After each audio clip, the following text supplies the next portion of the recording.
need the world to hear his word. நீங்கள் நன்றாய் ஓடினீர்களே, சத்தியத்திற்கு கீழ்ப்படியாமற் போக உங்களுக்கு தடை செய்தவன் யார்? கலாத்தியர் 5:7 நியூயார்க் பட்டணத்திலிருந்து சான் பிரான்சிஸ்கோவிற்கு ஒரு மனிதன் நடந்தே செல்ல வேண்டுமானால் அவன் எந்தெந்த தடைகளை எல்லாம் தாண்டி வர வேண்டும் தெரியுமா? இந்த அரிய பயணத்தை உண்மையிலேயே ஒரு மனிதன் மேற்கொண்டான்.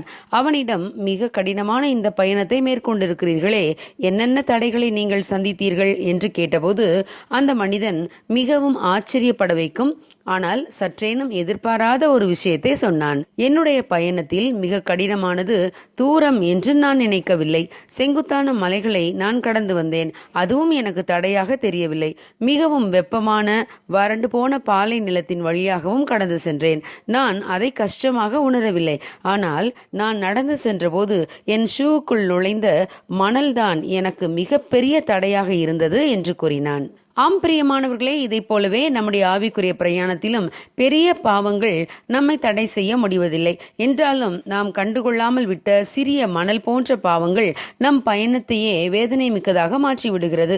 அதை களைந்து போட்டால் ஒழிய நம் பிரயாணம் இனிதாக இருக்க முடியாது.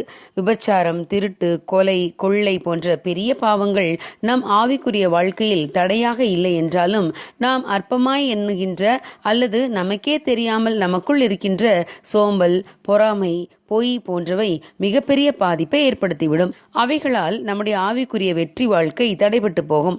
இஸ்ரவேலின் முதல் ராஜாவாக தேவனால் தெரிந்து கொள்ளப்பட்டவர் சவுல். இந்த சவுல் ராஜாவாகிறதற்கு முன்பு மிகவும் மனத்தாழ்மையாக நடந்து கொண்டிருந்தார். தன்னை அவ்வளவு பெரிய பதவிக்கு தகுதியான ஒரு பாத்திரமாக அவர் எண்ணவில்லை. ஆனால் நாளடைவில் அவர் தேவனுடைய வார்த்தைகளுக்கு கீழ்ப்படியாமையை காட்டினார்.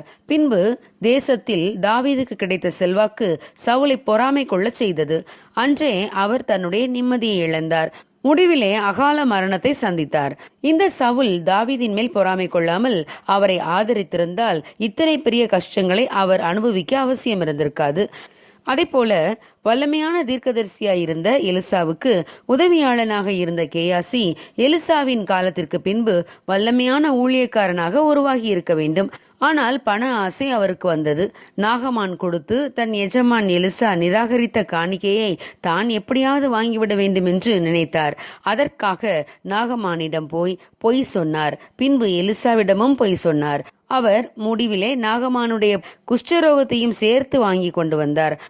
பிரியமானவர்களே, நம்முடைய ஆவிக்குரிய வாழ்க்கையை கெடுக்க வரும் சில சிறிய பாவங்களையும் நாம் இனம் கண்டு அவைகளை களைந்தெறிந்தால் நம்முடைய ஆவிக்குரிய வாழ்க்கை இனிதே அமையும். ஆகவே சிறிய மணல் போன்ற பாவங்களை நம்மை விட்டு அகற்றுவோம். நம் ஆவிக்குரிய பயணம் இனிதாகட்டும். God bless you. Have a godly day.